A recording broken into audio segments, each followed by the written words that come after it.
জাপানে একসঙ্গে ঘুরে বেড়ালেন মার্কিন গায়িকা কেটি পেরি আর কানাডার সাবেক প্রধানমন্ত্রী জাস্টিন ট্রুডো। পেরির ইনস্টাগ্রাম পোস্ট থেকেই এই খবর ছড়িয়ে পড়ে। পোস্টে দেখা যায় জাপান ভ্রমণের নানা মুহূর্ত।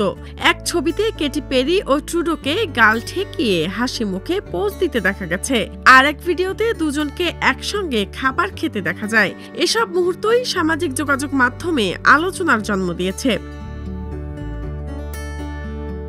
জাপানের সাবেক প্রধানমন্ত্রী ফুমিও কিশিদা ও তার স্ত্রী ইউকোর আমন্ত্রণে জাপান ভ্রমণের সময় ট্রুডোর সঙ্গী হন কেটি পেরি। কিশিদা সামাজিক যোগাযোগ মাধ্যম এক্সে ট্রুডো ও পেরির সঙ্গে ছবি পোস্ট করে লিখেছেন, কানাডার সাবেক প্রধানমন্ত্রী জাস্টিন ট্রুডো তার সঙ্গীকে নিয়ে জাপান সফরে এসেছিলেন। তারা আমার স্ত্রী ও আমার সঙ্গে দুপুরের খাবার খেয়েছেন। প্রধানমন্ত্রী থাকাকালে আমরা নেতা হিসেবে একাধিকবার মিলিত হয়েছি। আমি যখন কানাডা সফর করি তখন জাপান কানাডা অ্যাকশন প্ল্যান তৈরি করা সহ দ্বিপক্ষীয় সম্পর্ক জোরদার করতে আমরা কাঁধে কাঁধ মিলিয়ে কাজ করেছি।